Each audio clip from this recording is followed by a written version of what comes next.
Shri Isopanisad ki jai. Hare Krishna.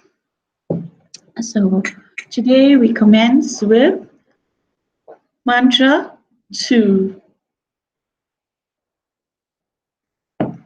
Mantra 2 is actually a continuation of mantra 1.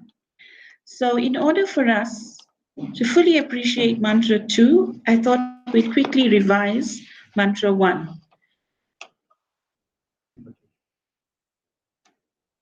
Om Namo Bhagavate Vasudevaya.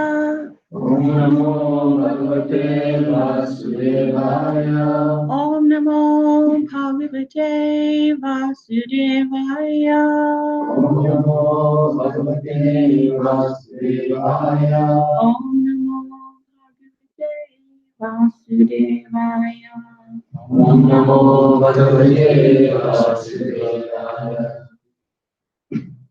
Mantra 1. Anyone can remember what mantra 1 is? Very good. Isha Basha principle. Isha Basha midam sarvam. Yat kincha jagatyam jagat. Jena jaktena bunjita. Magrida kasya svidganam. Translation: everything animate or inanimate that is within the universe is controlled and owned by the Lord. One should therefore accept only those things necessary for himself, which are set aside as his quota, and one should not accept other things, knowing well to whom they belong. So this Isha Basha principle was very nicely explained last week. And we also understand that Prabhupada gives the example that if you leave a bag of grains on the street, what will happen? The birds will come, they'll take enough. The cats will come, they'll take enough. Every animal will come and take enough. But if a man goes, he'll take enough, but he'll take more, right? Generally, because human beings have this greed. Even Gandhi made the statement, which is commonly remembered, that there is enough on this planet for everyone's need, but not enough for everyone's greed. So we continue from that verse to this mantra.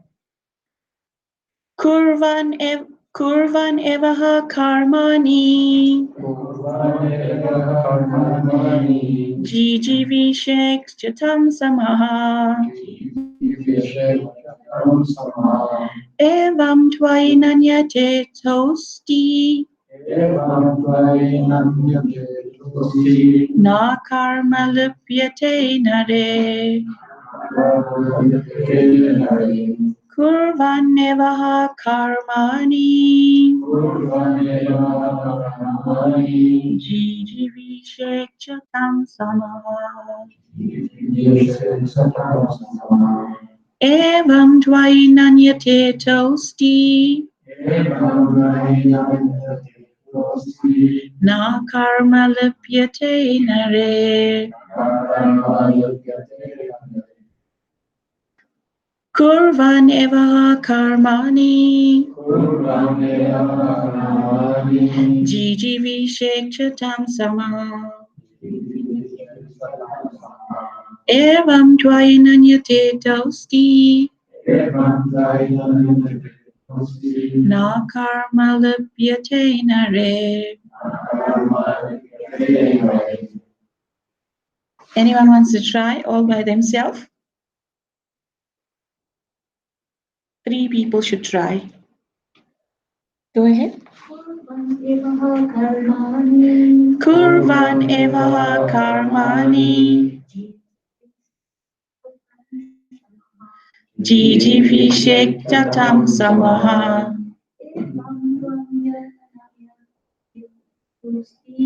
Evam tvainanya hetosi. Na karma lipyate nare. Someone else?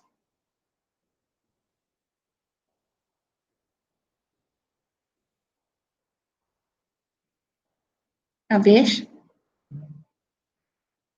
Shalim? Kurvan eva karmani. Jiji vishek satam samaha. Evam tvainanyate tosti. Na karma lipyate nare. One of the Prabhus. Clinton. Kurvam eva karmani. Kurvan eva karmani. Jiji vise satam samaha.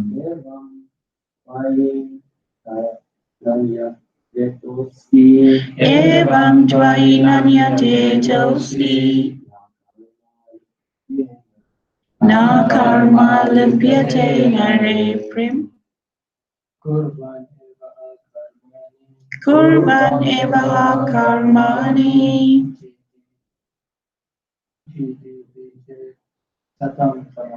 Jiji vise satam samaha. Evam tvainanyate tosti. Na karma lipyate nare. One may aspire to live for hundreds of years if he continuously goes on working in that way, for that sort of work will not bind him to the law of karma. There is no alternative to this way for man. So, this verse is explaining that there is no other way to live one's life successfully other than accepting the Isha Basha principle. So, um, what is the Isha Basha principle?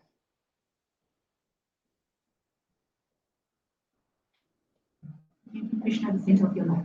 Making Krishna the center of your life? Living by a, what about quota? And what is your quota and not more than that? Very good. Any other point? Okay, what? Okay, now, how does living in harmony with this principle benefit one? If one follows the Isha Basha principle, how does one actually benefit?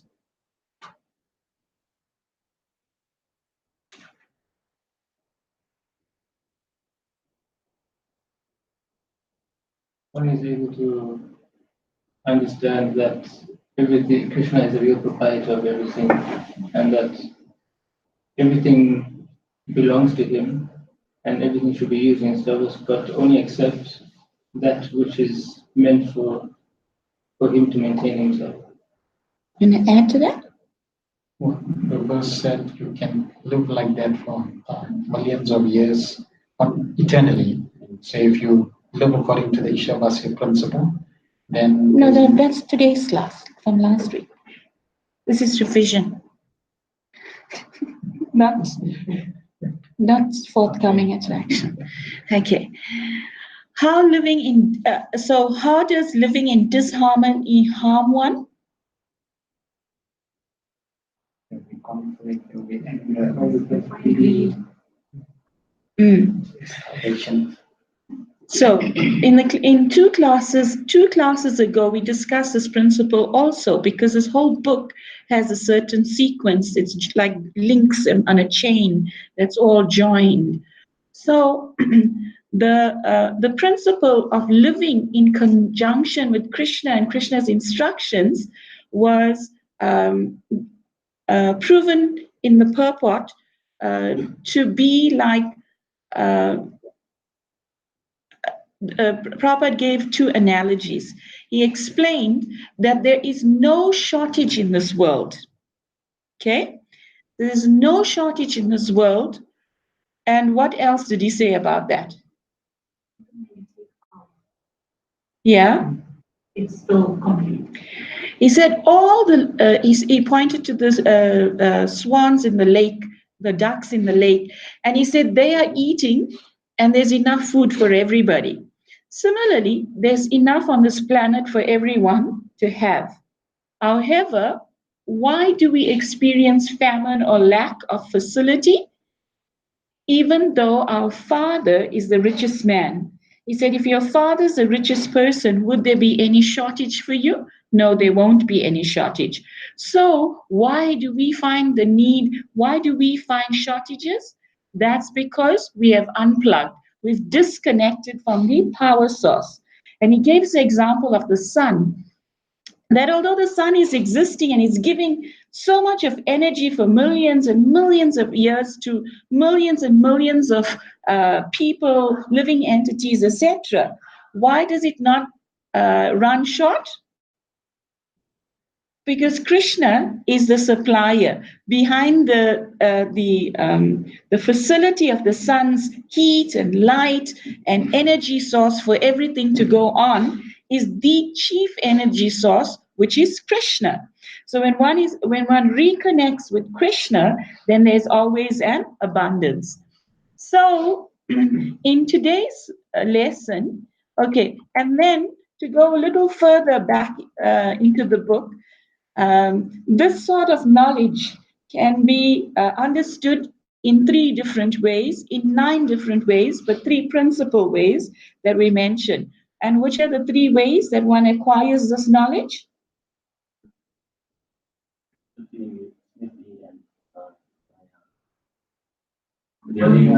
Conversation. No. Say pramanam. Sorry. Anuman and Shabda. What's pratyaksha? No, inference is Anuman. Yeah. Perception. Pratyaksha is sense perception. And Shruti pramanam is Shabda. Sound vibration, receiving sound in a disciplic succession. So, can you ask one more question from the invocation? What does Vedanta mean? The end of all knowledge. Ved means knowledge, anta means end. Vedanta is the end of all knowledge, right? What are the 4 defects that people, what are the 4 defects that we have? Kimona? We have the propensity to cheat. No. Nima? Imperfect senses. We come under illusion. One more. To make mistakes. Mistakes, cheating propensity, imperfect senses, and tendency to be illusioned. Anything else that you remember? Want to ask them? Okay, so we proceed to the next verse. Now, if you find yourself, for example, on a skyscraper building like this in this picture, and you're told there's only one, if you find yourself at its very peak, right on the top, and you're told there's only one way out of this. That is, you take the escalator down. Okay? You've got to get into the escalator and then you come down, or the staircase. But you decide, no. There's a window here. Perhaps I can exit through the window. What will happen? You meet with destruction, right? If you don't follow the proper process, you meet with destruction. So similarly, in these verses, we're being told that there's a process to our existence. This skyscraper building is 8,400,000 species high, repeatedly, in other words. So we have been in this world 8,400,000 times in various different species, times who knows how many times. Now, all of a sudden, we are on this human platform, which is meant to have the topmost intellectual capacity for an exit from this repeated samsara, the cycle. And this exit process is the Isha Basha principle, right? If the Isha Basha principle is not obeyed, then there are certain things that can happen. And what will happen will be mentioned just now. A brief synopsis of this wonderful purport of this verse is that karma bandhanam results in death. That means when one becomes bound now by taking one's own process, in other words, one can actually end up in karma bandhana, which will result in death. Human birth affords the opportunity for liberation because we have the ability to question and understand who are we, what is the purpose of our existence, how do we get out, what is the boat that the great saintly persons have left behind for us to cross over this ocean, which is otherwise insurmountable, and reach our ultimate destination. So we have that ability to question, understand, which other species unfortunately do not have. Then it explains that the Vedas put one on the path of akarma, and it advises us to introduce God into our lives in the Isha Basha principle and to transform everything to karma yoga. Work cannot be stopped, but it can be dovetailed in a certain way. So, what is the proper way of executing action so that we do not end up bound, anchored for lifetimes and lifetimes? So, Srila Prabhupada famously gives an example of what? An airplane. You are in an airplane, you're in control. Nobody can, from the next aeroplane, even if it's flying near you, can't say, okay, here's a spanner, for example, or whatever part, if you're having some difficulty. No, once you're in the airplane, you are in control. And it's your karma that you're in control of, right? We repeatedly hear that the Bhagavad Gita explains that karma is the only thing from the 5 subjects of the Gita that can be changed. And the process to change that karma is bhakti, the process of bhakti yoga. Now, this flight that we're on, we have the ability to change our karma. You have the ability to change your destiny, in other words, right? No one else can actually do this. They can give you the best help, but it's up to you to accept. Now, Prabhupada, he tells a story. He tells a story in a lecture of Narada Muni. On his ventures, Narada Muni finds 4 different people.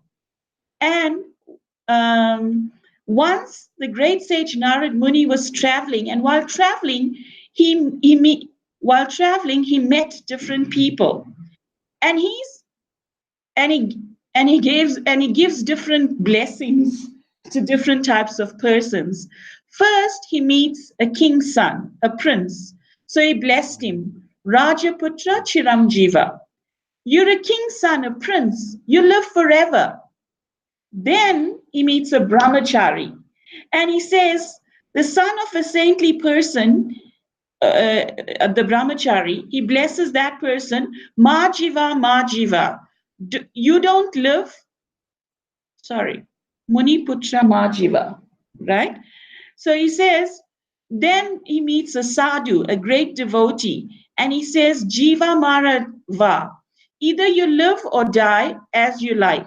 And finally, he meets a butcher, and he says, Majiva Mara, you don't die, don't live. So the first was the prince, the second, the brahmachari, then the sadhu, then the butcher. And make note of all the blessings he's giving to different people. So do you think he's blessing them at random, or there's some thought process here? There's definitely a thought process. Any ideas why it is that the prince, he's a king's son and he should live forever? Any ideas? Yes, Prabhu. because one waiting after death is how knowledge basically because it's going to use the brain senses and now in real life and cause it itself. So when he dies, then he's going to suffer for his actions. His princely birth came about for what? How his princely birth comes about? Due to Rise and abilities. his pious activities. And piety is temporary. So in this life, he's reaping the benefits of his piety, which not necessarily will be the next life because he's finishing it off in this life, right? Then then the brahmachari. Why does the brahmachari get this blessing? He's basically he's living his life as in Krishna consciousness, and he is benefiting from that. And so he doesn't live. He lives eternally. He burnt his karma, basically. Okay. And then the sadhu. So Okay, you go. He had a chance. You go. for him, it doesn't matter as long as he's engaged in the service of love. Okay. And the butcher? Tiajul?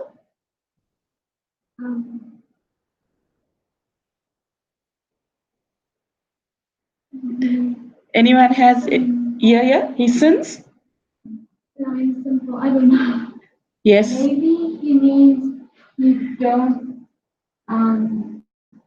die because he's going to reincarnate as the animal, and don't live because you're not going to have a free life because you will be like put in a cage or something. Well done. Well done. So the moral of the story, let's see what Prabhupada says. A prince, he's enjoying his senses, that's all. He has got enough facility for sense enjoyment, so his next life is hellish. Because if you indulge in unlimited sex life, then Krishna will give you the facility to have sex life 3 times in an hour, just like the pigeons, the monkeys, the sparrows. They're very sexually strong. You have seen it. So the facility is given. So princely order, they are after sense enjoyment. So he's blessed. The better you live forever, because after your death, you do not know what's going to happen to you. You're going to get a hellish life. Better you live forever.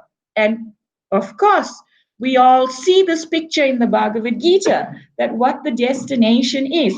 So in which direction you're going to drive your aeroplane is up to you. If you want unlimited exposure, you'll get the destination of an appropriate body for that. You stand for millions and millions of years exposed to the elements, no clothes on, and that's the body of a tree. And you see in the other pictures, it's pretty self-explanatory. So the direction that we choose to pursue has to be learned from from the saintly persons in this story. Then, and Muni Putra Majiva, the brahmachari, working under the guidance, under strict disciplinary guidance of a spiritual master, he's blessed. Majiva, you better die, because you're so trained to enter the kingdom, into the kingdom of God. So why should you take so much trouble? Better you die and go back to Godhead, Majiva. And because you do now so much austerities, for sure you'll be elevated to higher level of existence. But if you stay in this world, you may fall from your position. Okay? This person has a lot of gyan, right? Has a lot of knowledge that he knows the material world is temporary. There's the inferior energy, Maya, that governs it. It's very easy for the living entity to come under the spell of Krishna's inferior energy, Maya. And therefore, he is sitting in the classes, he's learning everything. So better he die now. Why? Because then you never know what can happen and how it can be influenced in the future. And a sadhu, a devotee of Krishna, he's blessed. Jiva Marova. My dear devotee, either you live or die, the same thing. The devotee, while living in this life, always serves the Lord, so he's preparing to get unlimited spiritual benefits. So by every moment, his life in this world is good. And when a devotee dies, he will go to be with Krishna. So to die or live for him is good. In this life or the next. In this life, he's serving the deity of Krishna, for example, dressing, or he's doing some cooking, or whatever devotional act he's doing from the 9 processes that we are taught to.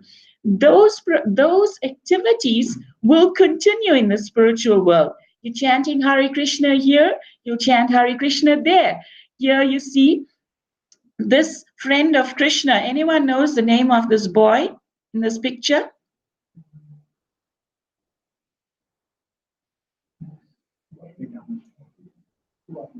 No.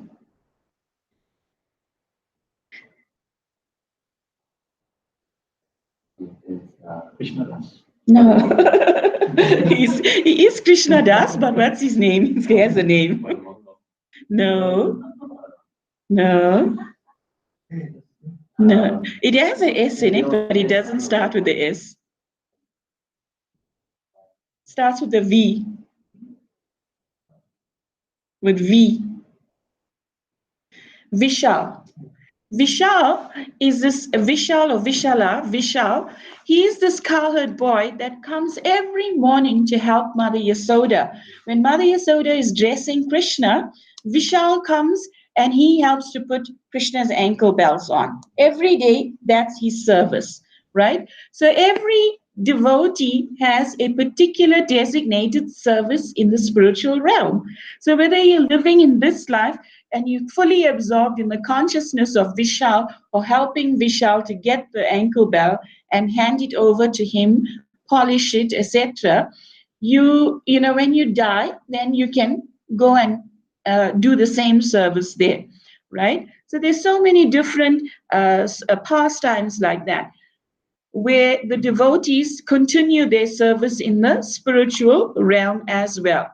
You know, in this lifetime, they want to paint, for example, the deity of Krishna, right? The Acha Vigraha form of Krishna.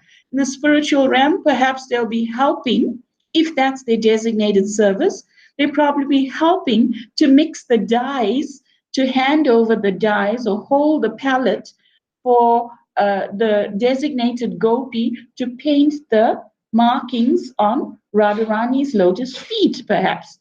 So the service continues. You're chanting in this body, in this lifetime. When you go there, you'll still be chanting. The gopis are constantly chanting the glories of Krishna. Mother Yasoda is using everything she has, her bangles, her voice, you know, every aspect of her existence to have kirtan for Krishna. So whether you live or die, if you're a devotee of Krishna, a Krishna Bhakta, this is all auspicious. Then finally the butcher, right? And Narada Muni meets the butcher and he blessed him, Majiva Marmara. Don't live, don't die. What is he to do? His living condition is so abominable. From the morning, he has to slaughter so many animals. See the blood stain, the ghastly scene. This is his livelihood. So, what a horrible life this is. So, don't live and don't die also. Because after death, oh, he's going to be in so much hellish condition. Nobody can describe. So both lives, living condition and death. After death, his condition is very horrible. So death has to come, right? Prabhupada gives another story of how death meets the person in the marketplace, right? One man, he went to a fortune teller and he heard that he's going to die at such and such day. So he became so eager not to die, to conquer death. See, the thing with death, when death comes knocking at your door, you can't say, yes, I'm very busy, here's my business card, call me later, right? It doesn't work like that. Why? Because if it's your time, it's your time. Nothing else can alter that, besides Krishna's divine intervention, of course. So what happened was the man, he knew according to his astrologer that he was meant to die on such and such day. So he decided to run away. So he took he went to another far off place, and he was in the marketplace, just for example, in Delhi, right? He was in the marketplace, and he all of a sudden felt this eerie feeling, and when he looked, he saw death personified, and he got a scare. And then death personified said, "Oh, I'm surprised to see you here. We have an appointment in your hometown," right? So you can't avoid death. If it's meant to be, it will be. Whatever the circumstances is, it will happen. Nothing else can influence it.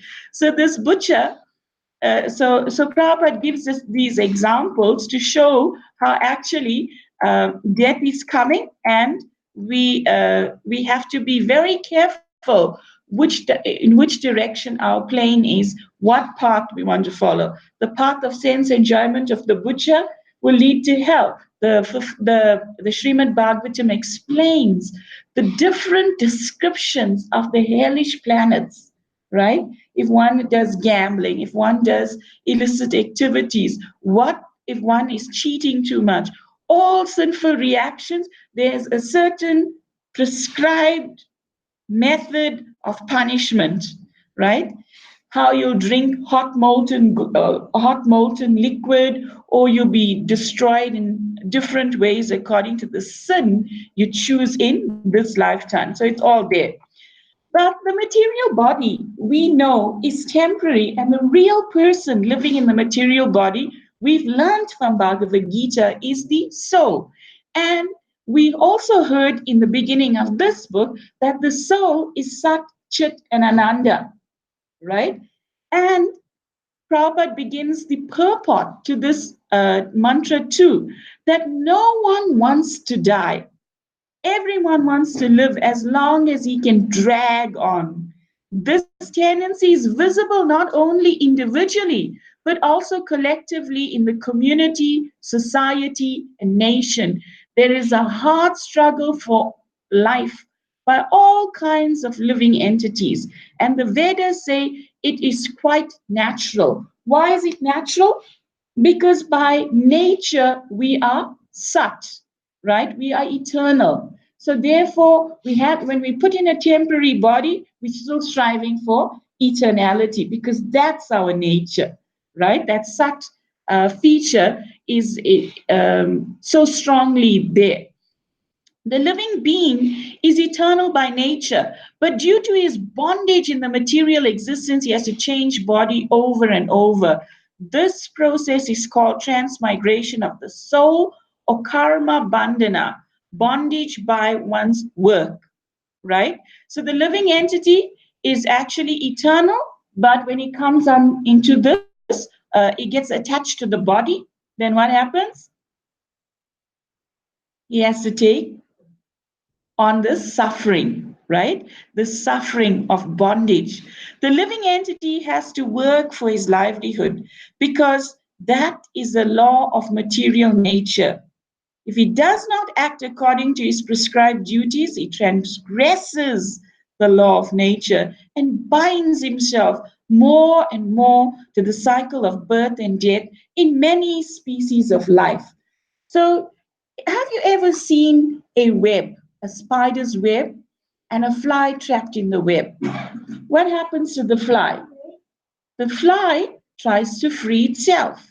And the more it tries to free itself, the more it becomes entangled, right? So the living entity's situation is similar to that. It needs to be rescued. And the saintly persons are giving us the recipe for our success, for our rescue here. and it behooves an intelligent person to follow. So this karma bandhana, this karma means action, right?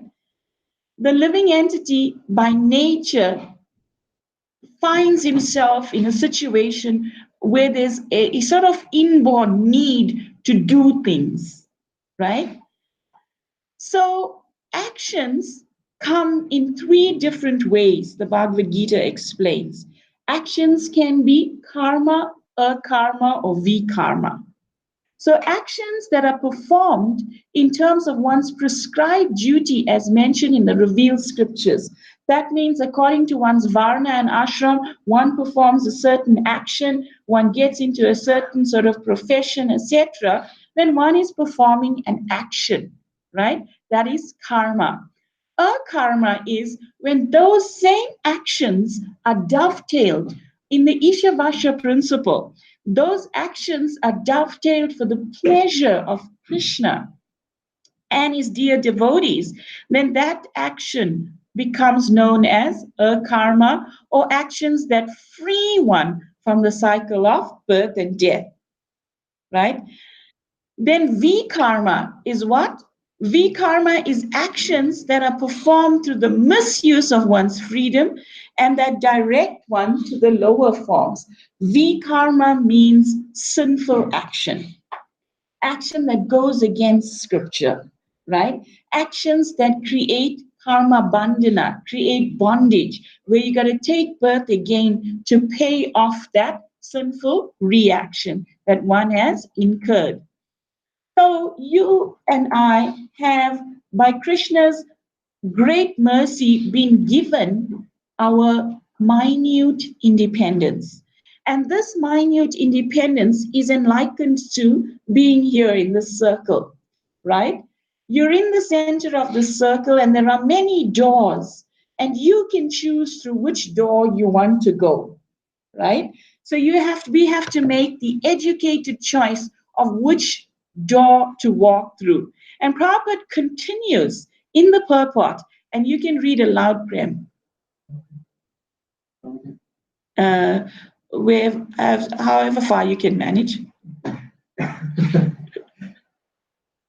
Of these three types of action, that which frees one from the bondage to karma is preferred by intelligent men. Ordinary men wish to perform good work in order to be recognized and achieve some higher status of life in this world or in heaven. But more advanced men want to be free altogether from the actions and reactions of work. Intelligent men well know that both good and bad work equally bind one to the material miseries. Consequently, they seek that work which will free them from the reactions of both good and bad work. Such liberating work is described here in the pages of Sri Isopanisad. Yes. So this part of the purport, Prabhupada is teaching us, strive for that which is the best, right? Be your best self. Act in that way that will actually drive you to the highest perfection of your existence, right? Don't make a choice as ordinary people would do. Ordinary people, what do they want to do? Ordinary people wish to perform good work, pious work, right? Which will be recognized and will achieve some higher status in life in this world or heaven. So ordinary people, their idea of good is piety. But is bhakti dependent on piety? The Madhurya Kadambini explains that bhakti is non-different from Krishna because bhakti is his internal Shakti. So bhakti is independent, just like Krishna cannot be caused to appear here. It's only by devotion that he will be, because devotion is non-different from him. So bhakti is independent, just as Krishna is independent. Thereby, because Krishna is independent, he can appear whenever he wants to. So piety has a limitation. Piety's limitation is that it can only take you up to a temporary level of happiness, right? Can take you to heaven, but after the piety finishes, down you come back, right? And what does Krishna explain? From the highest planet down to the lowest, they're all places of birth, repeated birth and death, right? You can go right up to Swarga Loka, right? But you still may have to come back down. Yes, Prabhu. Karma, or with like karma, karma, how does this relate with our dharma? And how do we know we're not making a dharma? How does that? Because we have a duty, like how Krishna instructed Arjuna to fight, that was his dharma. But how do we know what our karma is, or if it's karma or it's a karma, in relation with our dharma? And we have to bring the Isha Basha principle in. So whatever our occupation is, whatever our dharma is in this world, we are incurring sin. Like last week, you weren't here, but after the class, after the recording was switched off, the devotee was asking some questions, and we were explaining how that the way life is in the Varnashram system, like for example, us all are living as householders. We have a house, we have to work, and we have to maintain. So every action we do, we incurring karma. Now, how to offset that? The recommended process is go outside before you eat, see who's hungry, feed them. Dan has to be there. Donation to others, right? So that compassionate nature has to be there to feed the brahmanas, to aid Sankirtan in some manner. So that activity offsets the karma that we get. If you're a businessman, Prabhupada explained, you can actually deal in the black market, right? You may have to do some underhand business transactions. However, there's some karma involved with that. When you acquire cars and we acquire things in life, there's karma for all of that, right? So we have to offset all of that by feeding the brahmanas, engaging in the Sankirtan mission. That's the only solace we have. And just now, the class takes us in a direction to further expand on the answer of that question. How to get freedom. Read loudly, Shani. In the beginning of creation, the Lord of all creatures sent forth generations of men and demigods, along with sacrifices for Vishnu, and blessed them by saying, "Be thou happy by this yajna sacrifice, because its performance will bestow upon you everything desirable for living happily and achieving liberation. The demigods, being pleased by sacrifices, will also please you, and thus, by cooperation between men and demigods, prosperity will reign for all." So, when Krishna made this creation, he also made an allowance for us to exit, right? And what did he do? He created men and demigods and introduced Yagya, right? So that we would perform this Yagya and we will be okay, and be able to leave. I was just speaking to Nishinga Prabhu yesterday, I think it was yesterday, and I was explaining how in previous times, people never polluted the rivers, right? Why? Because it was Mother Ganga, it was Mother Saraswati. They recognized that the personality in charge of that was a demigoddess, right? There was Mother Earth. So there was a reverence. When they saw these things, it was aspects of that divine personality. Now you see, because that aspect, that culture has become eroded to a certain degree, then people will very willingly go and pollute a river, let the sewer into the great rivers, etc., because that understanding has now become so eroded. Therefore, it's our duty, right, to spread this knowledge of Bhagavad Gita. I mean, look at this verse in the Bhagavad Gita where Krishna is saying that, in the beginning of creation, the Lord of all creatures sent for generations of men and demigods along with sacrifices to Vishnu. If the sacrifices of Vishnu is not there, then can one achieve any peace? No. Krishna explains, that the peace formula is to add that Yagya, Bhoktaram Yagya Tapasam, right? To engage in that Yagya.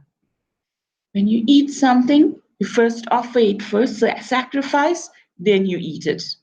Right? If you want to have a relationship with somebody, you honor that person as a representative of Krishna that has come your way, etc.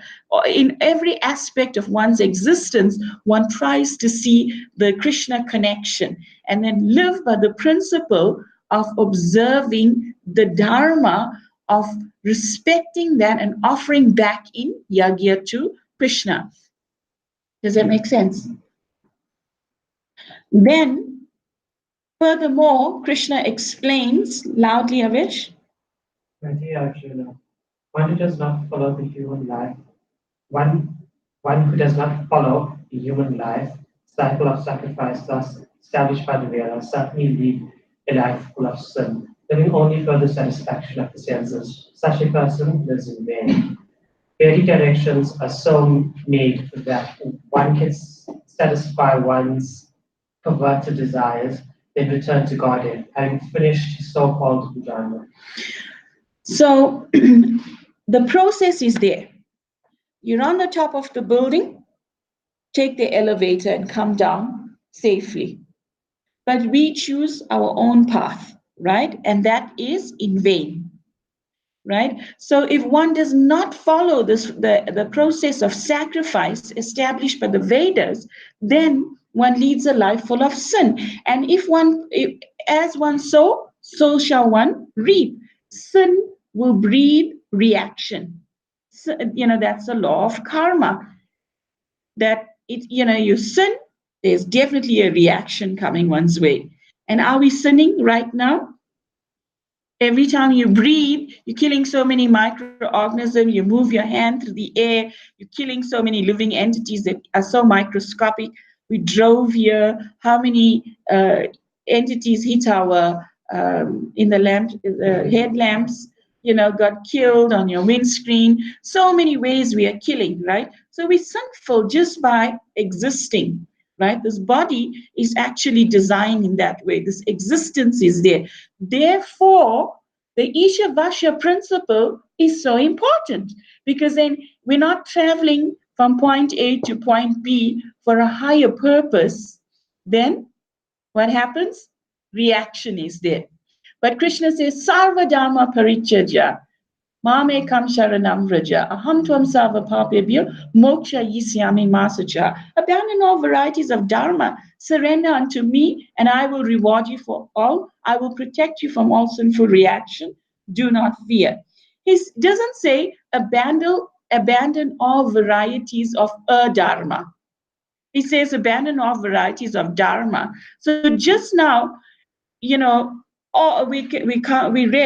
that the Vedas has an allowance, right? 96% of it is giving you allowance for sacrifice, for results, for your own pleasure, right? It's dharmic, it's following the Vedas.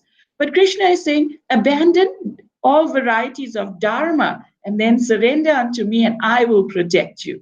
So he's not talking about the dharma, because Bhagavad Gita is meant already is already speaking to Aryan, right? Arjuna is already an Aryan.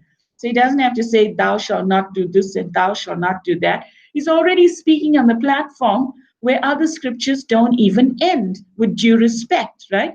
He's now speaking on the level of the distinction between Atma and the body. So it's for people of higher intellect. So here, in that purport to 315 in the Bhagavad Gita, Prabhupada explains that Vedic directions are so made that one can satisfy one's perverted desires. So just now we read that the desire to act is immanent, is there within us. Okay? So that desire to act, to be involved in karma bandhana, is so natural to us because we're so conditioned. We conditioned souls. Now to uncondition it, to undo all of that, the Vedas is giving us recommendation to slowly undo all of that, right? That one can dovetail us. Okay, you need to, you have a certain desire.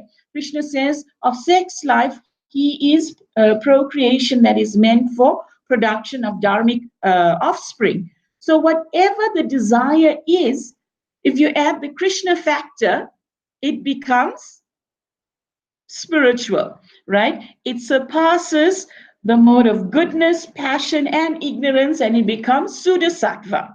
It becomes impure goodness. So this freedom from karma bandhana or birth and death. Read loudly, Kimona. The instructions of the three Upanishads are more elaborately explained in the Bhagavad Gita, sometimes called the Upanishad, the cream of all the Upanishads.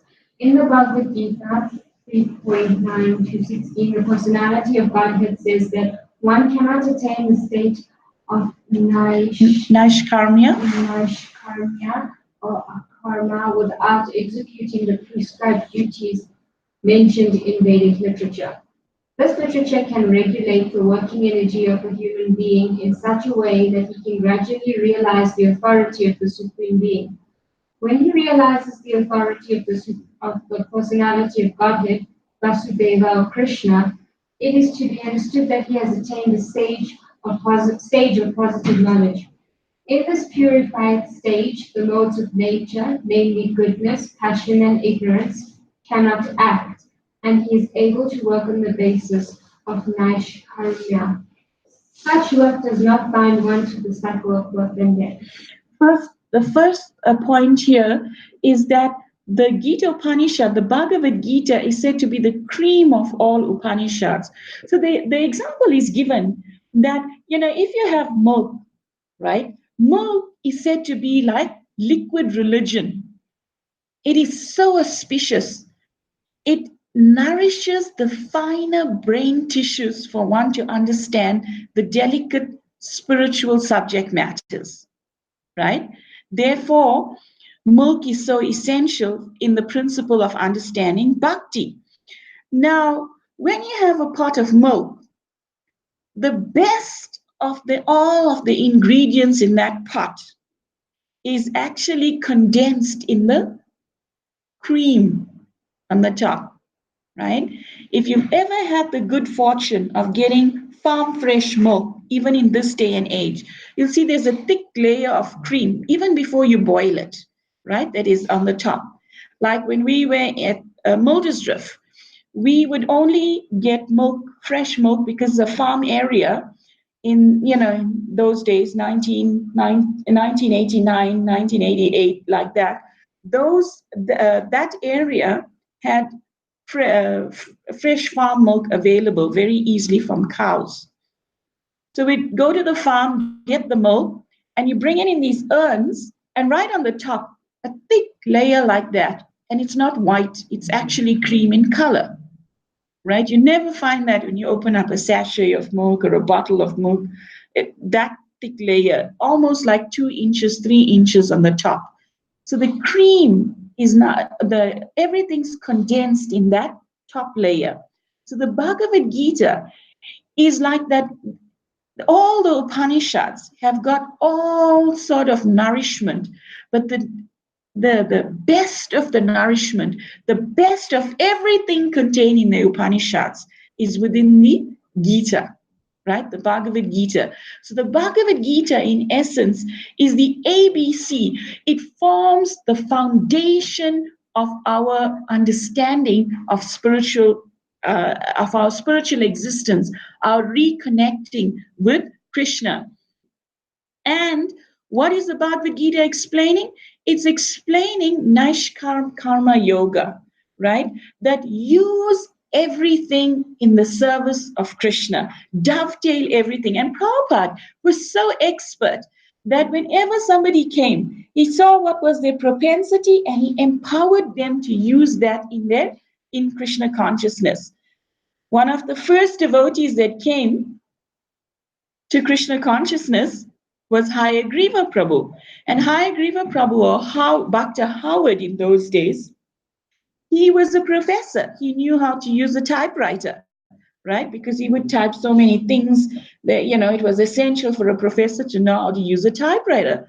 So Prabhupada asked him, can you type? He said, yes.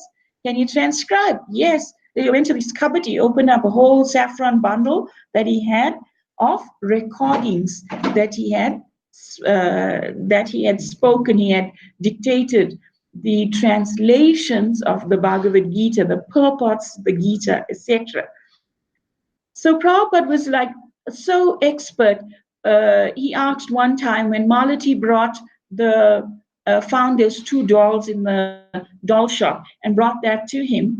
And Prabhupada said, go bring the 3rd one. Then he said, is there anyone amidst you who's a carpenter? And Shamsundar Prabhu was a carpenter. So Prabhupada was so expert to utilize Shamsundar Prabhu's talent as a carpenter to carve Jagannath deities for the worship in the West. And in so many ways, like Jamuna, she was a microbiotic cook.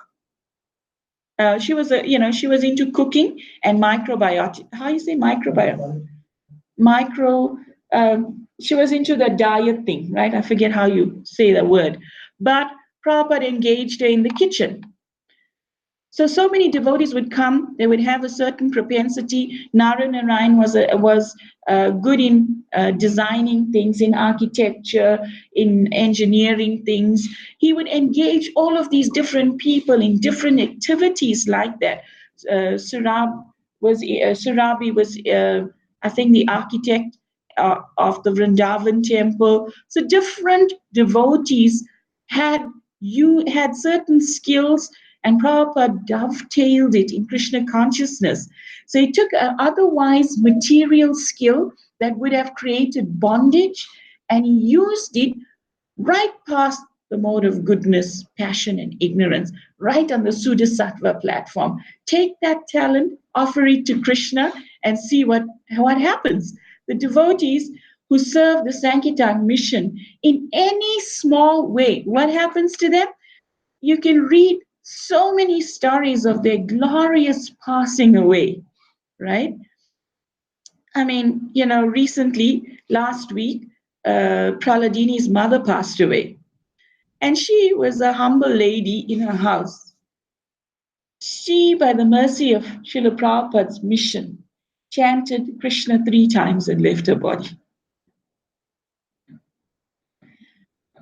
Prabhupada says that the parents of the devotees will realize the benefit of this Krishna consciousness movement when they die, after they die. Right? In the book Watering the Seed, His Holiness Giriraj Maharaj quotes that. Prabhupada said that, about the parents of the devotees. And it's incredible. She did the service of raising these 2 people, 4 children, out of which 2 became serious devotees. And that service, we may say, oh, she wasn't a devotee. I never saw at the Sunday program. We may judge by certain limitations that we have. But Krishna, who sees the bigger picture, who can note the limit of the unlimited mercy of this entire process that is given to us by Srila Prabhupada. She chanted Krishna, Krishna, Krishna and left her body, holding the Bhagavad Gita. There was a Bhagavad Gita in the car. And before he put his mother, it was about around midnight that she felt ill, and he was called to take her to the hospital. So he, on the spur of the moment, got inspired by the super soul. He says he doesn't know what he was doing, but he took Maha water with the tulsi leaf from his Giriraj Shila's Abhishek, and he gave her. He said, just put this in your mouth, Ma. And then come in, and he loaded her in the car, strapped her up, and he told her, there's always a Bhagavad Gita in their car. They have that habit. So he said, hold the Bhagavad Gita and just chant Krishna's name. 2 or 3 streets down the road, she left her body chanting Krishna, Krishna, Krishna. And while he's driving, he heard the Bhagavad Gita fall to the floor, and he knew she was gone because she rolled onto his shoulder. Oh, what a glorious passing away that is. I mean, she did a service. So this raising of children became it got dovetailed in Krishna consciousness by the mercy of the Sankirtan mission that Prabhupada brought to South Africa, and she got the mercy, which otherwise may not happen. So the process is actually so amazing. It's like, we have a toy that's given to us. We think it's a toy, but it has so much value in it. So we're playing with this very valuable thing. We're taking our chances here and there, we're taking chances. But in actual fact, it is such a powerful, amazing thing. I mean, the chanting of kirtan, for example, we may take for granted, right? We may think, oh, anyone can chant. He's chanting, I'm chanting, oh, they're chanting kirtan. It's fine. Kirtan is kirtan. What is the potency of this kirtan? I can tell you, one story comes to mind. One devotee went to someone's house and was staying there overnight. And she told me that, when she arrived there, it was about 11 in the night. She came from an arduous 6-hour journey from Durban by road. And she was from another country, and it was a bit intense on her body. So when she arrived at this place, at this house where she's supposed to stay, then the host said, the father who was traveling with her, her father said, oh, this is my daughter, and she's very good at singing kirtan. So the houseman, he said, oh, we have a harmonium, would you like to sing something now? She said, no, it's late. Please, I just need to, I just need to take rest. Maybe tomorrow I'll chant. When she went to rest, she felt an eerie feeling, and she felt this like, something was in the room, some subtle body. 7 years ago, the lady of the house had passed on. And somehow or the other, all the men in the house had neglected to do the proper final rites for her in their grief-stricken state of existence. 7 years later, the subtle body of that person who passed away was hovering. And in the nighttime, when this visiting devotee was staying overnight there, the subtle body, in that form that she'd never seen before, said, chant, chant. So the next morning, when the host said, so did your rest okay? No, actually it was very eerie, and this is what happened. So this said, we saw this headless lady. So he pulled out the family album. He said, you see if you recognize? I said, yeah, that's the person. That was the person, the lady of the house that died 7 years ago. So the chanting of her, and then obviously the devotees did, the kirtan and final rites for the lady that same morning. But we take it for granted. We have such a valuable process, given to us. We're so dizzy from having taken repeated births and deaths, that we can't relish it. We can't appreciate the potency it carries with us. It carries with it for us, right? So we have to try to somehow be alert. Prabhupada is saying that if we do this Nishkam Karma Yoga, dovetailing our activities in Krishna consciousness, you're eating, you have to eat. Offer it to Krishna and offer it nicely. It has the benefit, it has the ability to push you up the karma ladder like, right? So fast, past goodness, past ignorance, past passion, past goodness to Suddha Sattva. You have the ability or the opportunity to go and bow down before the Lord, right? Don't bow down halfway, head not touching the ground. Of course, if you physically, you don't have knee issues or back issues or etc., And if my spiritual master always says, if there's enough space to the boys, pay full dandavats. If you can pay, proper obeisances by uttering the mantra audibly with your 2 palms flat down. So often it's like, it is all different funny ways people can pay obeisances. But if we just do that one activity mindfully, it's all about being mindful in every aspect of Krishna consciousness that we're given. You enter the temple, you take the Charnamrita. The Charnamrita has got so much benefit that it can wash off more sins than you can even imagine that you've committed. Right? But we walk past, it's like there's no awe and reverence. It's there, it doesn't taste nice, it tastes nice. We don't understand that. What was his name? Madhvacharya, right? He, just by thinking of the Charnamrita, was able to revive that little boy. Huh? Just by thinking of Charnamrita. So we have to take this process very, very seriously. We're given a rare thing. We may not get it next lifetime. Like the sadhu boy, if he dies, if he continues living, he may slip off, and become entangled again. So we must not let that happen to us. Rather, we must live our lives like the devotee child. This life or the next life, all auspicious. Then, the God-centered conception. Factually, no one has to do anything more than render devotional service to the Lord. Factually. Okay? Factually, what's our state? We don't have to do anything more than devotional service to the Lord. However, in the lower stages of life, one cannot immediately adopt the activities of devotional service, nor can one completely stop fruitive work. A conditioned soul is accustomed to working for sense gratification, for its own self-interest, immediate or extended. So, we have so many upadhis, right?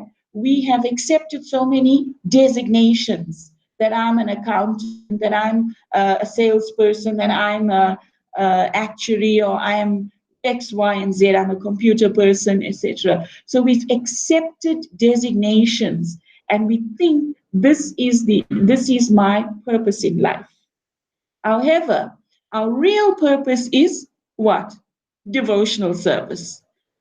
To have a pure consciousness of service to the Supreme Personality of Godhead with the Isha Basha principle, right, in mind.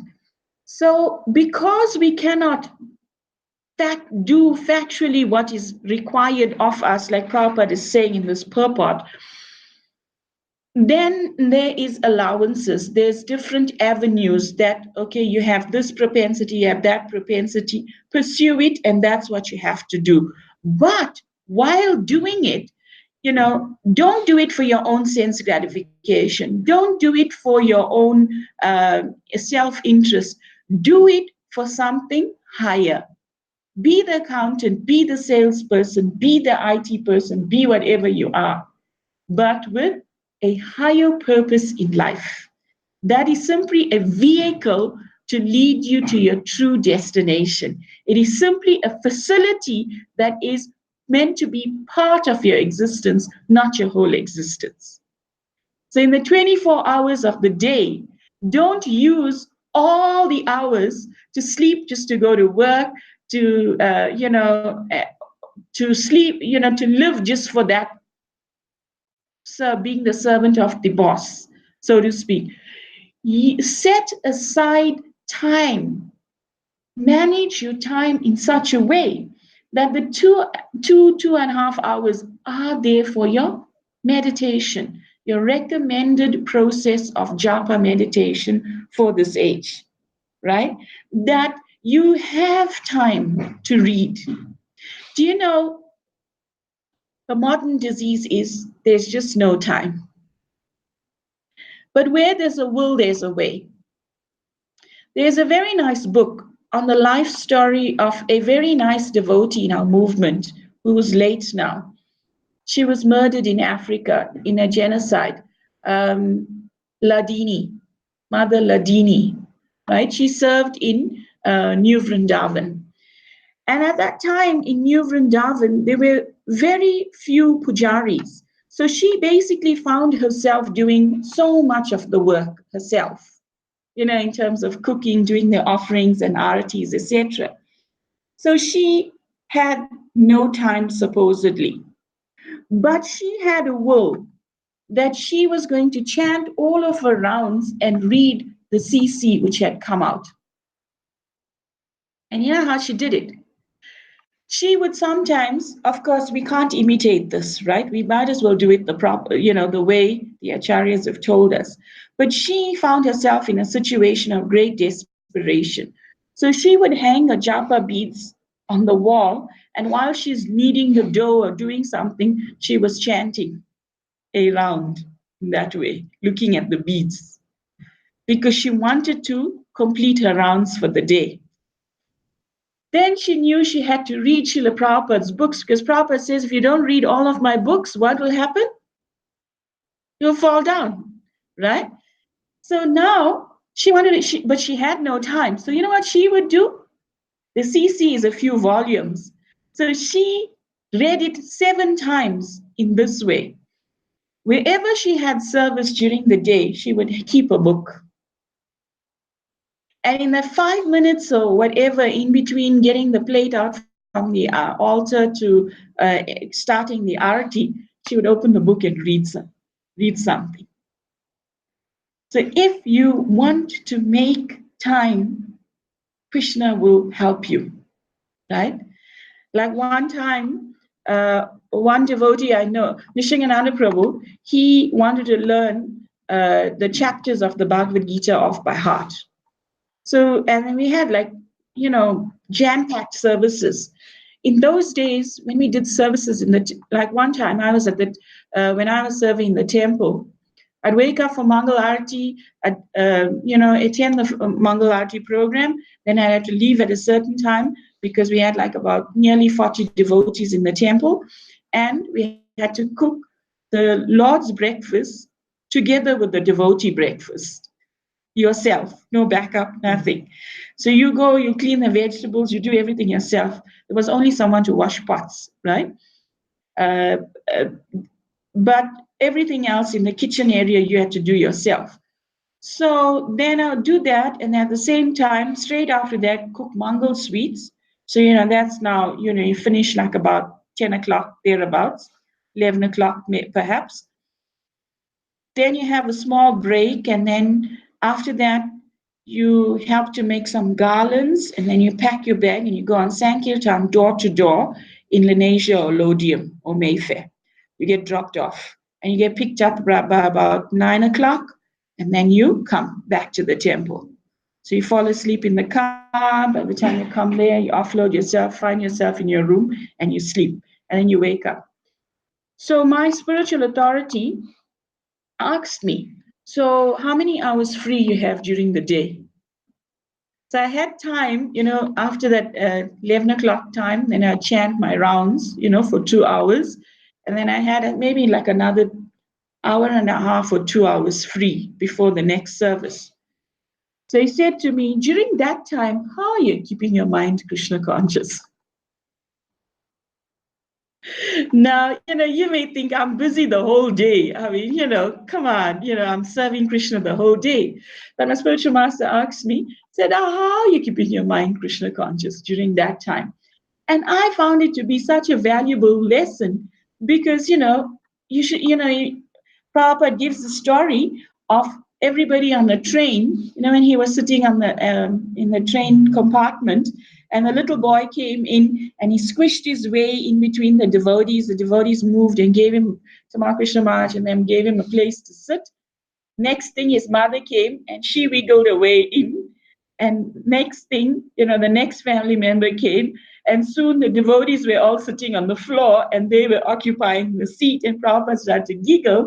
And Prabhupada said, this is how Maya operates, right? That Maya will wait for the small gap and then she wiggled away to take more and more and more space. So we have to be very careful of taking inventory of how our mind and body and words is being offered to Krishna in our existence. Otherwise, when death comes, you're not going to say, I need more time, because it may not, it won't happen that way.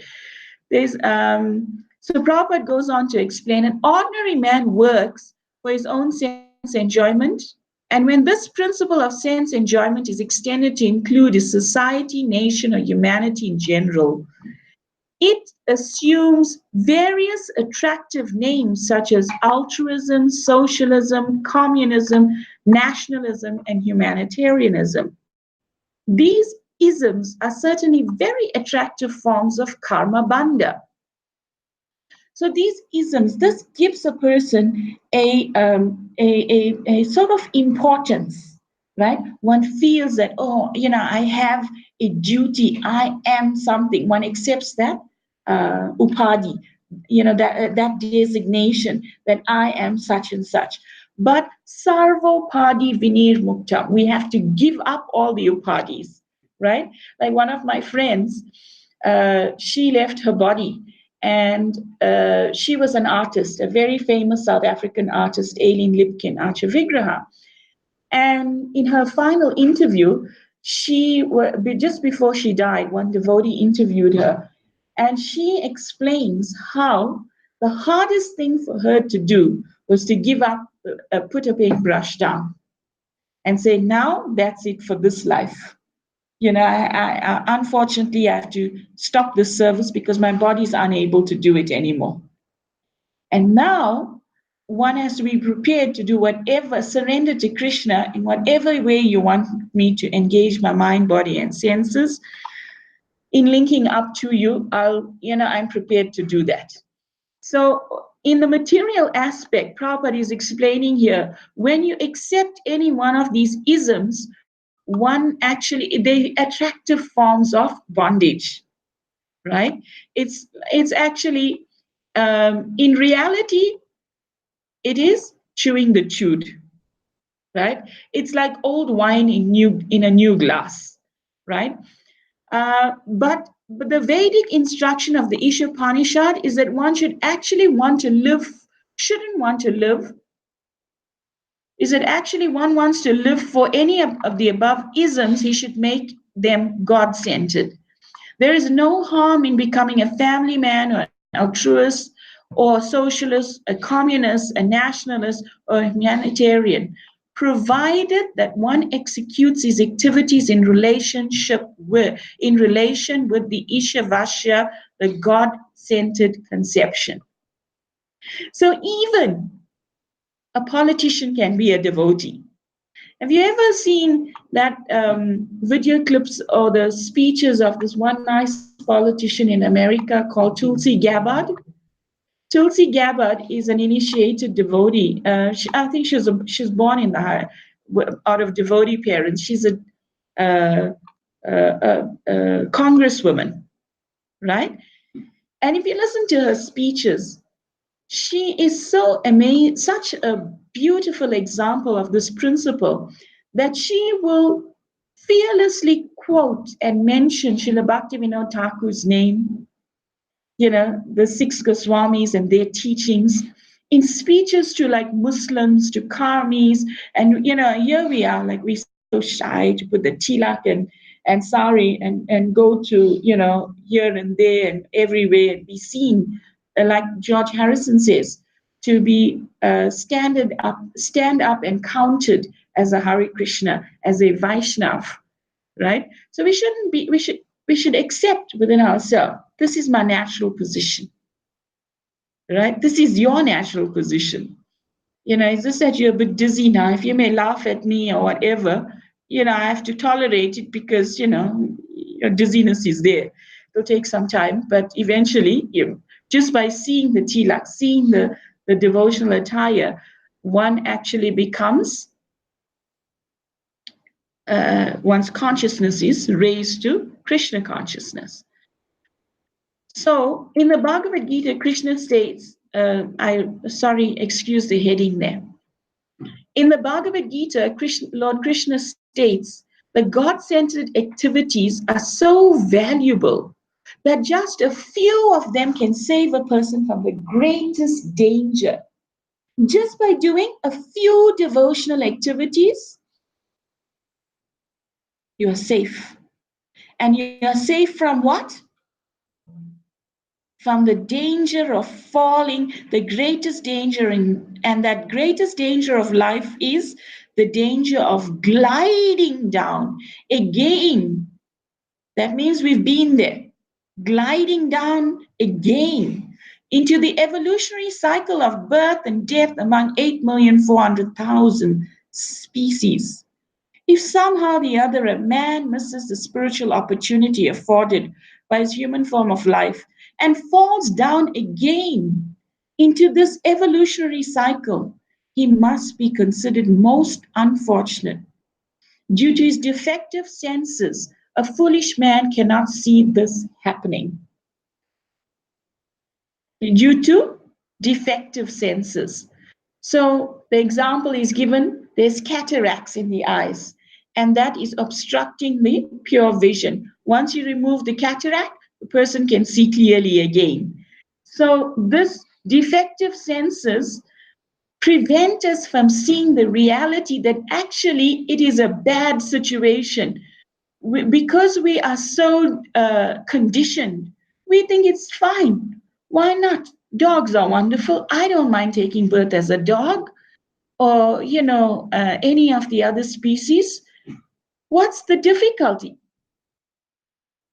You see, in the animal species, you simply work off your karma. You don't accumulate more karma. However, you fall right down, you have to go through the next species, the species higher, and come back up. And then, even when you reach the human form of life, just say we take that gamble in today's day and age, right? We fall, we glide down. And then by the time we come back, and Kali Yuga is in its utmost peak, right? Even if you try to be religious, you'll be killed, hunted and killed. The Bhagavatam predicts. So what hope is there? Now, our threats are not so severe, right? They may be there, but the ability to be not being persecuted, to pick up our bead, if we pick up a bead bag or we engage in spiritual activities, we have the freedom to do so. If we do not take the opportunity now, then this dizziness or this disease, defective senses, which give us a foolish mentality, we think that, okay, it's fine. To go down there, to go back into the species of life, may be interesting. After all, human life may be a bit boring right now. Right? It's a bad gamble. Right? So if that is the mentality of a foolish life, then a foolish man, then it behooves the intelligent person to be steadfast in one's understanding that no matter what, I'm not interested in flying anyone else's aeroplane. I'm flying my plane for now. Great personalities in motivational circles explain that so many things may be happening all around you. They fall into your circle of concern. You get worried about it. Oh, this one's doing something wrong, that one's doing something wrong, that one's doing something wrong, that one's doing something wrong. This is how you're supposed to be doing this. This is how you're supposed to be. It's within your circle of concern. Is it within your circle of influence? No, possibly not. You're concerned about these things, but it's not within your circle of influence. So there's two circles, the circle of your influence and the circle of your concern. Sometimes your circle of concern is bigger because you worry about X, Y, Z that's supposed to be like this, like that, and like this. But the things that you can influence is what? Is you. We can't change anybody else. We can only change ourselves. We can be the example of what we expect the next person to be. But no matter, you can stand on the rooftop and shout the wrongs of the next person. You only it's wasting energy, right? You have to work within a circle of influence, and that is live our own lives in such a way that we protect ourselves from falling into this 8,400,000 species repeatedly. How often it is that people say, I'd love to grow old with you. Right? Rather, it should be, I'd like to go back home to Godhead with all of you. Consequently, Sri Isopanisad advises us to exert our energy in the spirit of Isha Basha, being so engaged. We may wish to live for many, many years, grow old together, in other words. Otherwise, a long life itself is of no value. A tree lives for hundreds and hundreds of years, but there's no point in living a long time like trees, or breathing like bellows, or begetting children like hogs and dogs, or eating like camels. A humble, God-centered life is more valuable than a colossal hoax of a life dedicated to a godless altruism or socialism. Instead of growing old together, Prabhupada started this purport by saying that nobody wants to die, right? Now everyone wants to live. And how long you want to live? Do you want to die right now? The Vaikuntha Airlines, Goloka Airlines comes by. How many of us will really leave everything and run? No, I have to do this. I have this to do. I still have to accomplish this. Oh, I have to meet so many things, I'm indispensable, is our illusion, right? But in actuality, a long life is worthless if the God factor is not the prominent factor, is not the foundation of all our thoughts and actions that occur in that lifetime. So Prabhupada explains there, like the hogs, begetting children like hogs, even Indradev fell prey to this, right? Indradev, he took his birth as a hog, and he had a female hog with pretty pink snouts and cute curly tails, right? And he was attached to her. And what happened? Lord Brahma had to come and kill Mrs. Piggy, right? For Indradev, imagine he's the king of the heavens. He's the king of the heavens. And a pig's life compared to the king of heaven is no comparison at all. And as amusing as it is, that's our condition, right? That we are the sons and daughters of the highest supreme personality of Godhead. We belong in a kingdom where it's eternal. There's no beginning, no end. No electricity is needed to illuminate that place, Krishna explains in Bhagavad Gita. It is a place of Sat, Chit, and Ananda to its highest degree, right? The Ananda is there in service to Krishna, who is the best person to serve. And what we choose? We choose the fake reflection. It's like we're so hungry, but we're feeding the reflection in the mirror and not the real person. That's our existence, right? So just like Indra, we have our perverted sense of enjoyment, of existence. But in reality, we belong to another place, a better place. Then, or eating like camels. Camels will eat the thorny plants.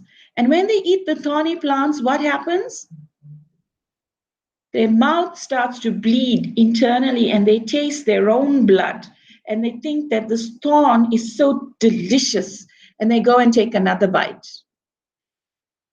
right? And that is their illusion of having a great meal.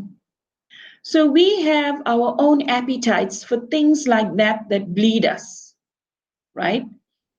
And you know, we are trying to enjoy in the state of illusion, but Prabhupada explains a humble God-centered life is more valuable. So a humble God-centered life. We don't need to try to impress Krishna with all things material. We don't need a big position to impress Krishna. Even a simple street sweeper can go back to Godhead. It means it requires a change in paradigm, a paradigm shift, a shift in our thought patterns, in our consciousness, a shift to accept that I am das and a das and a das and a das. That the Isha Basha principle is the governing principle of my existence. And I will use everything that comes my way in that manner, and thereby attain the goal of life. And Krishna gives a very nice statement in the Bhagavad Gita of hope. He says, on this path, there is no loss or diminution. And even a little advancement can save one, right? So Prabhupada, now in the Srimad Bhagavatam, we have the example of this. There's no loss or diminution. Jad Bharat, he was attached to the deer. And he was on a very high state of spiritual understanding. He was on the level of bhava, right? From the 9 stages of from Shraddha to Prema, he was on the second last stage of bhava. And even from such a state, he took his birth again as a deer. And when he took his birth again, Krishna gave him remembrance in that body of a deer. And uniquely, he had that mercy to remember his mistake. And when he took his birth again after the birth of a deer as Jad Bharat, he remembered the fault. We may not remember, but the fact that we have these literatures that remind us that we were in a bad state, we were in a good state and how we actually fell, and now it's telling us, here's a path. Don't jump out the window. Take the elevator and reach safely. It's giving us a tried and tested method. And it's telling us, follow this method and you will, of the Isha Basha principle of executing Karma Yoga, of dovetailing all your activities in Krishna's service, don't stop the work. Did Krishna tell Arjuna, stop fighting, you Kshatriya? Krishna could have gone and spoken to any one of the sadhus or brahmanas. He chose to speak to a warrior. And what he told him, continue your work, but change the consciousness. So why? Because Krishna was speaking to all of us through that divine person, Arjuna. Prabhupada continues in that purport. When altruistic activities are executed in the spirit of the Isopanisad, they become a form of karma yoga. What does yoga mean? Yoga means to link up. Such activities are recommended in the Bhagavad Gita 18:5-9. For they guarantee their executor protection from the danger of sliding down into the evolutionary process of birth and death. Even though such God-centered activities may be half finished, they are still good for the executor because they will guarantee him a human form of birth, human form in his next birth. In this way, one can have another chance to improve his position on the path of liberation. So in the Bhagavad Gita, you remember Krishna was asked by Arjuna, what happens to someone who breaks away, was Krishna conscious, and then they break away, and like a ribbon cloud, they drift away.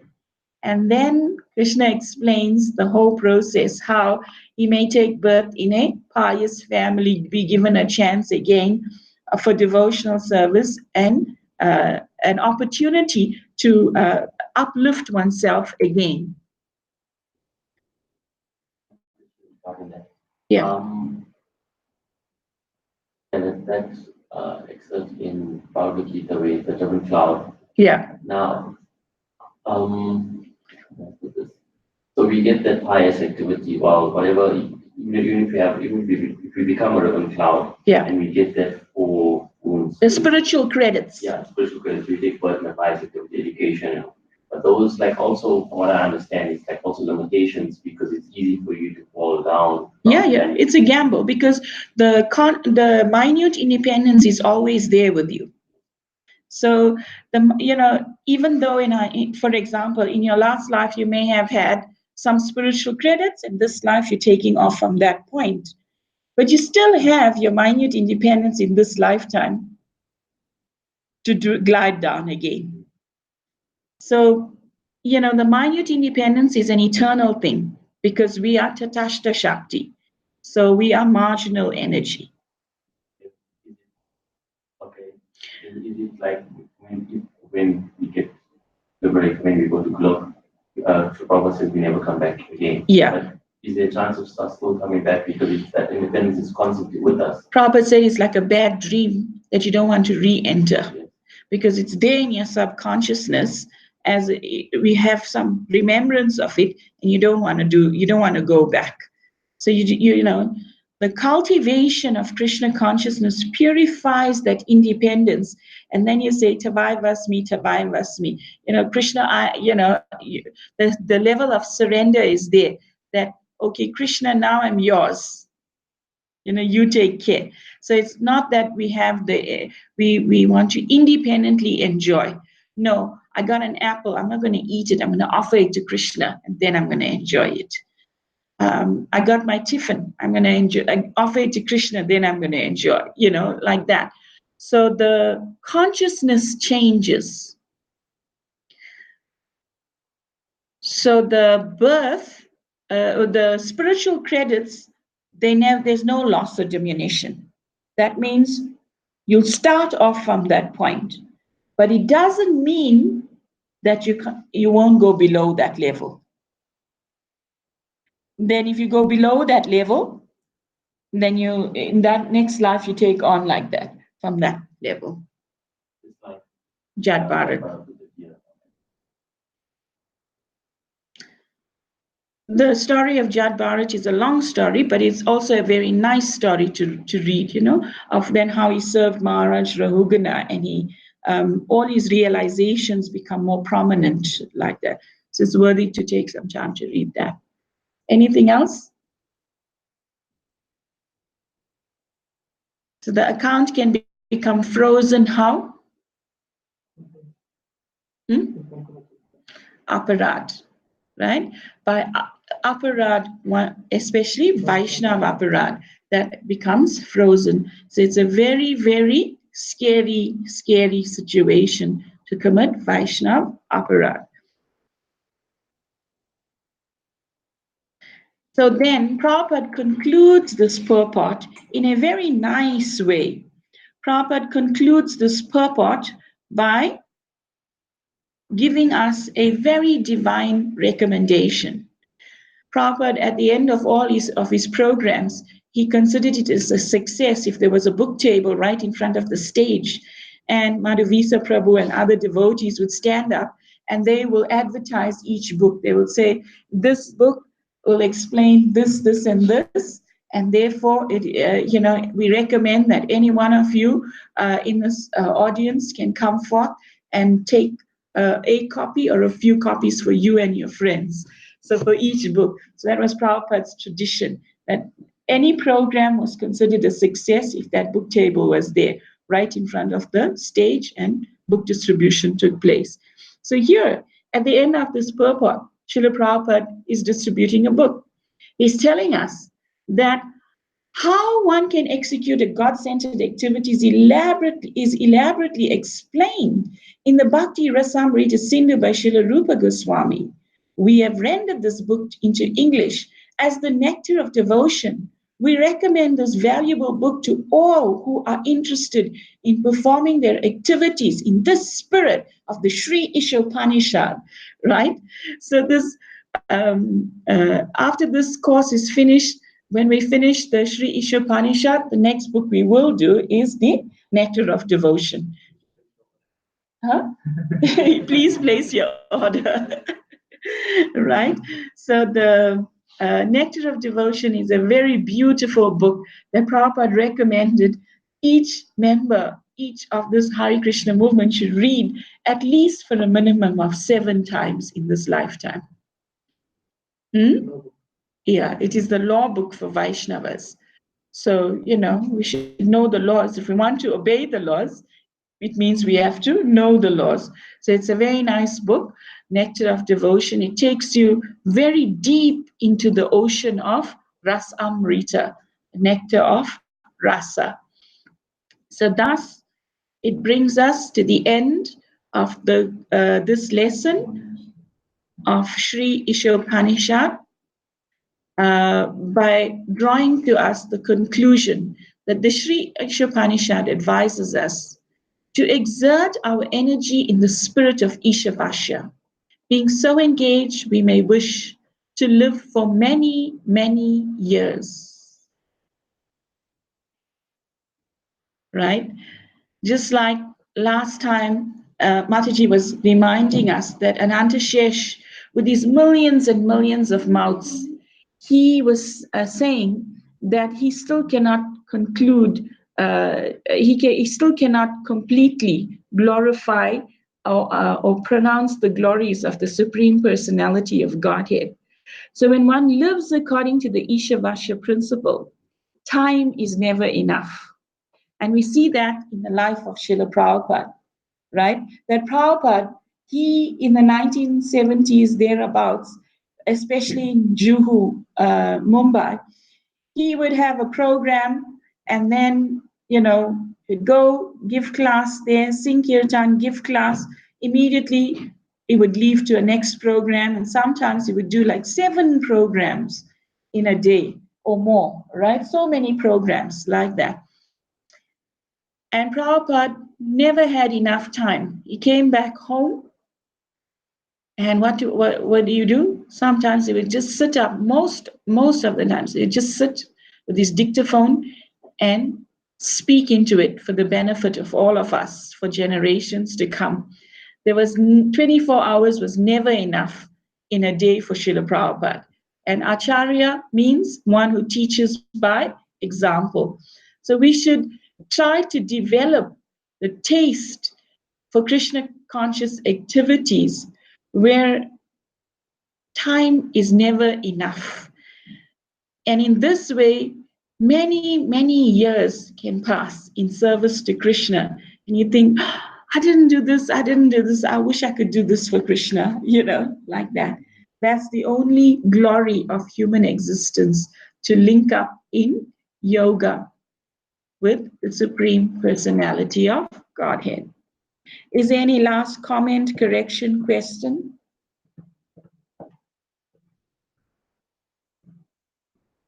You say anything? So we can see whether this verse is practical. How many of you would love to serve your boss year after year after year, lifetime after lifetime after lifetime? Because or maybe students go to school lifetime after lifetime after lifetime after lifetime after lifetime. Go to university lifetime after lifetime after lifetime after lifetime. The answer is no, never. Right? But if you follow the Isha Basha principle, it's so relishable, it's so wonderful, it's so it's incomprehensible to the soul that you can go on lifetime after lifetime after lifetime after lifetime, and that's what Sri Isopanishad is presenting to us. An alternative. Prabhupada would say a positive alternative. So Prabhupada is giving us this opportunity, this positive alternative, which is very rare. But for Prabhupada has made it accessible so easily, so simply in English, layman's English. Don't even need to study, high-level English. Layman's English, it's accessible in every part of the world, and we have it. So it's up to us to make the decision to understand it. So yes, this is my quota, as Prabhupada said, quota that I need to follow this. And if you follow this, Prabhupada, every time he concludes his lecture, there will never be any loss, only gain in the center. So we should be convinced of that. You should feel very happy that you have this opportunity and take full advantage over it. Srila Prabhupada ki jai, Shri Isopanisad ki jai, Samaveta Bhakta Vrinda ki jai, Nitai Go Premanandi.